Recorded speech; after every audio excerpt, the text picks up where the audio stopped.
12 ربیع الاول جشن عید میلاد النبی صلی اللہ علیہ وسلم کے موقع پہ مدرسہ دارالعلوم ضیاء الحرمین خطیب حضرت مولانا علامہ مظفر اقبال چشتی صاحب کا UG نیوز کے نمائندے سکندر ملک کو خصوصی انٹرویو۔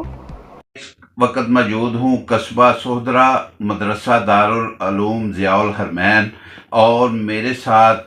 یہاں کے خطیب حضرت مولانا علامہ مظفر اقبال چشتی صاحب موجود ہیں۔ علامہ صاحب السلام علیکم۔ وعلیکم السلام ورحمۃ اللہ۔ علامہ صاحب، کل 12 ربیع الاول عید میلاد النبی ہے اور اس سلسلے میں آپ اہل اسلام کو کیا میسج دینا چاہتے ہیں؟ اعوذ باللہ من الشیطان الرجیم، بسم اللہ الرحمن الرحیم۔ لقد من اللہ علی المؤمنین اذ بعث فیہم رسولا۔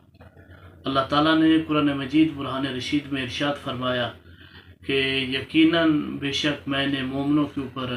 بہت بڑا احسان فرمایا جب انہی میں سے میں نے اپنا شانوں والا رسول مبعوث فرمایا۔ تو یہ آیا کریمہ حضور سرور عالم صلی اللہ علیہ وآلہ وسلم کے میلاد اور ولادت باسعادت پہ دلالت کر رہی ہے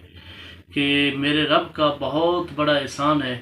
کہ اس نے اپنا پیارا محبوب اور شانوں والا رسول جو ہے وہ ہمارے مقدر میں فرمایا۔ اور حضور سرور عالم صلی اللہ علیہ وآلہ وسلم کا جو میلاد ہے، یہ میلاد منانا کوئی غیر شرعی کام نہیں ہے اور نیا کام نہیں ہے۔ اس میں علماء امت کا اجماع ہے اور حضور کے صحابہ کرام کے عمل سے اور تابعین اور سلف صالحین کے متعدد اقوال میلاد النبی صلی اللہ علیہ وآلہ وسلم کی روشنی میں اشارتاً یا وضاحتاً موجود ہے کہ جو سرور عالم صلی اللہ علیہ وآلہ وسلم کی عظمتوں کا چرچا کرتے، تذکرہ کرتے اور اس میں واضح طور پہ اللہ کے نبی صلی اللہ علیہ وآلہ وسلم کی تعریف و توصیف کے صحابہ کرام سے متعدد اقوال اور روایات نقل ہے جو حضور کے حسن مبارک کا تذکرہ فرماتے، جو حضور کے اخلاق کریمانہ کا تذکرہ فرماتے، حضور کی سیرت کا تذکرہ فرماتے۔ آج میلاد جو ہے وہ اسی چیز کا نام ہے کہ سرور عالم صلی اللہ علیہ وآلہ وسلم کی تعریف و توصیف کی جائے، اللہ کے محبوب صلی اللہ علیہ وآلہ وسلم کے کمالات اور رسول اللہ صلی اللہ علیہ وآلہ وسلم کی عظمتوں کا ذکر کیا جائے، اور ولادت کے وقت جو عجائبات اور جو نظارے آپ کی والدہ ماجدہ نے دیکھے تھے ان کا ذکر کیا جائے، تو یہ ساری چیزیں شریعت کے اندر موجود ہیں۔ اور اس کے علاوہ جو 12 ربیع الاول شام کے ٹائم گلی محلوں میں، روڈوں کے اندر، بازاروں کے اندر غیر شرعی رسومات کرتے ہیں جن میں اونچی آواز سے گانوں کا ڈیک لگایا جاتا ہے، ڈانس کیا جاتا ہے، اس کے علاوہ آتش بازی کی جاتی ہے، ون ویلنگ کی جاتی ہے، تو اس کے متعلق آپ لوگوں کو خاص طور پہ میسج دیں کہ جس سے یہ لوگ اس برائی سے باز آ جائیں۔ جی، یہ جو غیر شرعی رسومات ہیں ان کا میلاد کے ساتھ کوئی تعلق نہیں، نہ الحمدللہ اہل سنت والجماعت کا یہ خاصہ ہے اور نہ ہمارا مسلک اس چیز کی اجازت دیتا ہے۔ سجاوٹ کرنا اور حضور صلی اللہ علیہ وسلم صلی اللہ علیہ وآلہ وسلم کے میلاد کے تذکروں کی خوشبو بخیرنا یہ عین اسلام ہے۔ تو حضور صلی اللہ علیہ وسلم صلی اللہ علیہ وآلہ وسلم کے میلاد کا ثبوت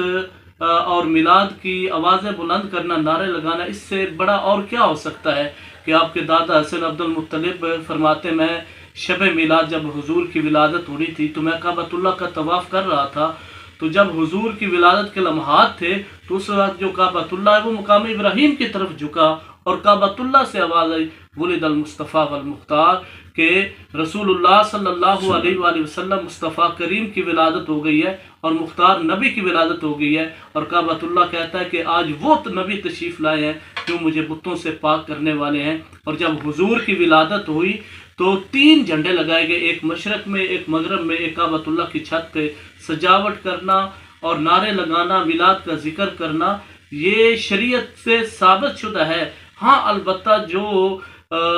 کوئی غیر رسمی، غیر شرعی رسومات کرتا ہے یا ڈیک لگاتا ہے یا گانے بجاتا ہے، ان کا شریعت سے کوئی تعلق نہیں ہے اور یہ قطعاً جائز نہیں ہے۔ ہم اس کی مذمت کرتے ہیں اور ان چیزوں سے مبرہ ہے۔ ہمارا میلاد کا مہینہ اور مبارک یہ دن اس طرح کا کوئی بھی غیر شرعی کام نہیں کرنا چاہیے۔ شکریہ جی۔ UG نیوز سکندر ملک، مدرسہ دارالعلوم ضیاء الحرمین، قصبہ سوہدرا۔